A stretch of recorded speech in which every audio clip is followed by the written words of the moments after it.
As per the custom of the day, ships would fire their guns when saluting or signaling others, and since live ammunition was used, this sometimes resulted in injury or death.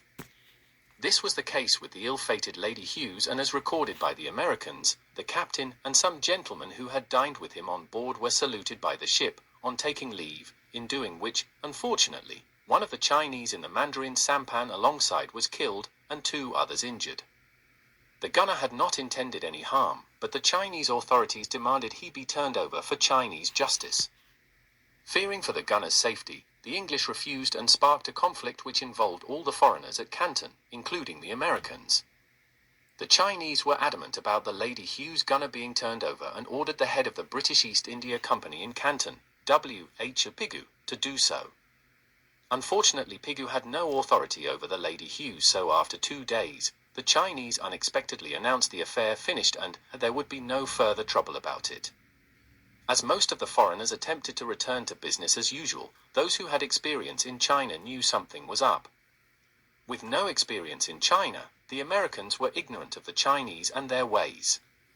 Taken by surprise by what happened next, Sam Shaw wrote in his journal, "Everyone thought the matter finished, till experience once more convinced them that there is no trusting the Chinese."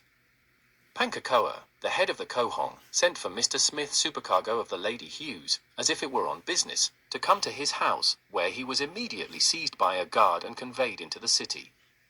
Then on Saturday, the 27th of November, about 10 o'clock in the forenoon, a general alarm was spread among the foreigners at Canton. All business was immediately suspended as the foreign community met to discuss a proper response.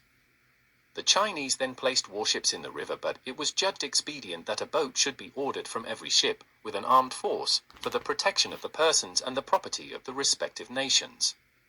With this in mind, 2 boats slipped past the Chinese blockade and made their way down river to Whampoa, where they carried orders for all foreign ships to send military aid to the besieged foreign community at Canton. On the evening of November 27th, the first shots were fired as reinforcements broke through the Chinese blockade and landed men and weapons at the foreign sector of Canton. The peaceful, unarmed, foreign factories became armed forts as the Europeans prepared to defend themselves against the Chinese onslaught. All foreigners, including the Americans, then unanimously decided to make this struggle a common cause, and as such to support it. Learn more in the book First Effort, The Beginning of U.S. China Relations. Buy it now in paperback on Amazon. It makes a great gift for anyone interested in American history.